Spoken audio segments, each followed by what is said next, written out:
Yan, hello po. So manalangin po tayo sa 2024 na pagpapala at kabutihan ng ating Panginoon.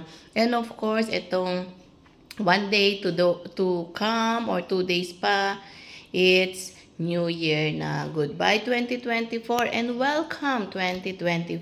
Ilaan po natin yan sa ating Panginoon. So makipag-isa po kayo sa ating panalangin. Dakilang Diyos, salamat po sa oras na ito. Salamat Panginoon sa 2024 na lumipas na maraming blessing, ups and down man ang dumating, nandyan ka lagi. At lagi kang nagbibigay, nagpapatnubay dahil sabi mo hindi mo kami iwanan, ipabayaan. Marami pong salamat Panginoon.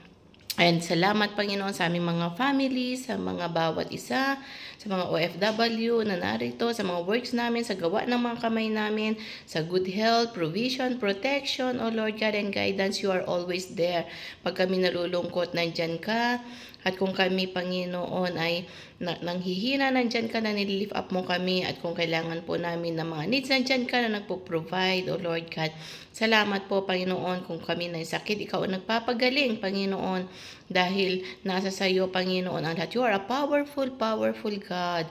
At salamat po, Panginoon. We commit this 2025 unto you dahil ikaw lamang po ang nakakaalam. Salamat din po in advance sa mga gagawin mo at blessing pa na ibibigay sa amin, Panginoon, for this 2025 lecture. Favor be upon us all, sa mga lahat ng Filipino, sa lahat ng mga OFWs.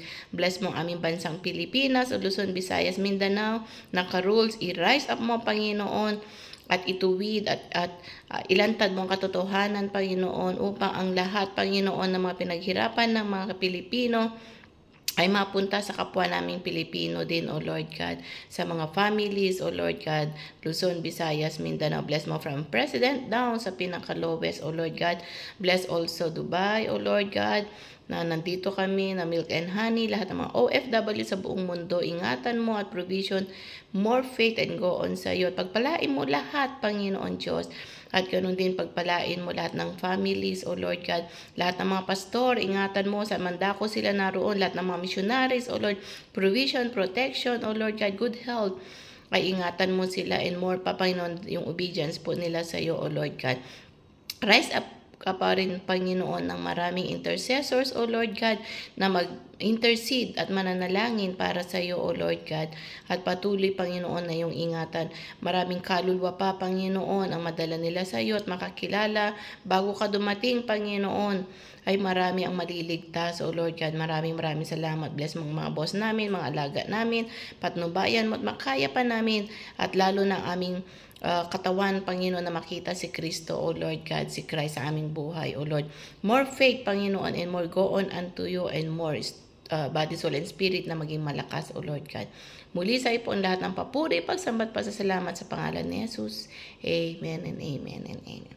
So muli, shalom, shalom. May the Lord God bless you. Prayer is powerful and effective. And bye for now.